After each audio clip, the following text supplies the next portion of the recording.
நம்ப முடியாது என்ன? நீயா நம்புவதற்கு உண்மையா நம்ப சொல்லுகிறார்கள்.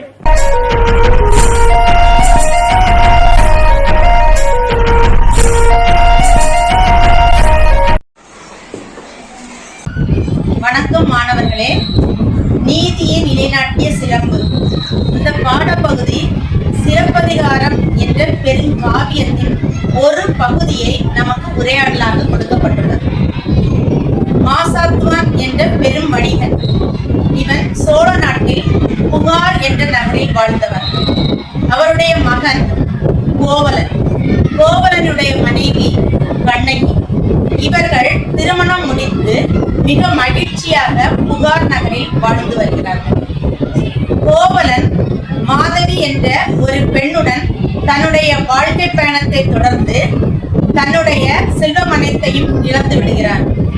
மீண்டும் தன்னுடைய மனைவியாகிய கண்ணகியுடன் சேர்ந்து வாழும் பொழுது மதுரை நகருக்கு வந்து தன்னுடைய வாழ்க்கையை தொடர்வதற்காக வருகிறார்கள். இங்கு ஏற்பட்ட நிகழ்வுதான் இந்த பாடத்தின் பகுதியினுடைய மைய பொருளாக நமக்கு கொடுக்கப்பட்டுள்ளது. இந்த பகுதியில் திறங்களாக கண்ணகியாக ஜெனில் என்ற மாணவன், பாண்டிய மன்னனாக வீரேஸ், மன்னனின் மனைவியாக மோகிதாஸ்ரீ, வாயிற்காப்போன் என்ற கதாபாத்திரமாக பரமேஸ்வரன்.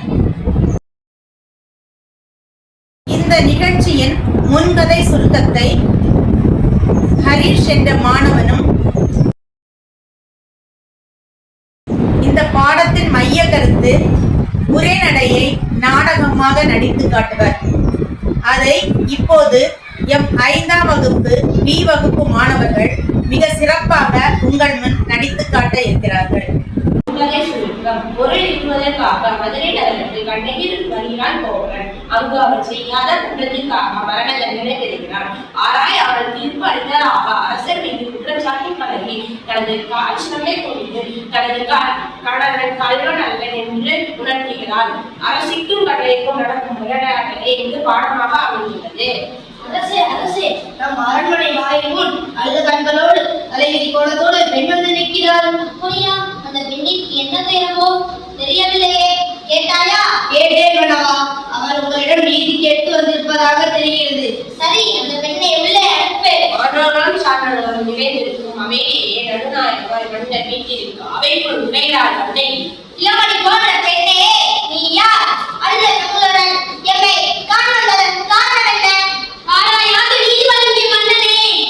என்னை ஆராயாது நீதி வழங்கிய மன்னனே, என்னையா என்று கேட்கிறாய்? சொல்கிறேன் கேள். உலகம் நீக்கும் மன்னன் ஒரு புறாவிற்காக தனது உடலையே தந்தானே சிவி மன்னன். அவனை பற்றி நீ அறிவாயா?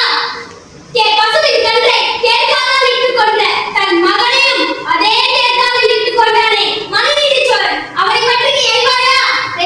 நான் கேட்ட வினாவுக்கு இன்னும் நீ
கண்ணகியிடம் கொடுக்கிறார். பெண்ணே, இதோ கணவனிடம் இருக்கிற தட்சிணமே. நீதி தவறாதவன் என்று போற்றப்படும் மன்னனே, ஒரு தவறும் செய்யாத என் கணவனை கொன்றது உன் நரகத்தில் இருந்து என்று இதோ மெய்ப்பிக்கிறேன். இங்கே வா.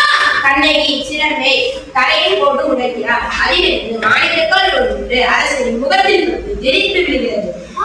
தவறிழைத்து விட்டேனே. பிறர் சொல் கேட்டு வெறுப்பினை செய்தேனே. யாரோ அரசன், யாரே கள்ளன். என் குலத்தில் எவரும் செய்யாத பயிற்சிகளுக்கு ஆளாகிவிட்டேனே. இனிமேலும் நான் உயிரோடு இருந்த தர்மா, இனி என் பிணை தொற்ற புரியதற்கு செங்கோல் தான் எனக்கு. எனது வாழ்நாள் இன்றோடும் பாண்டிய மன்னர் தம் வழங்கிய தவறான தீர்ப்பால் உண்டான சொல்லிட்டு அஞ்சி அருகில் இருந்து தலையை முட்டி இழந்து வருகிறார்.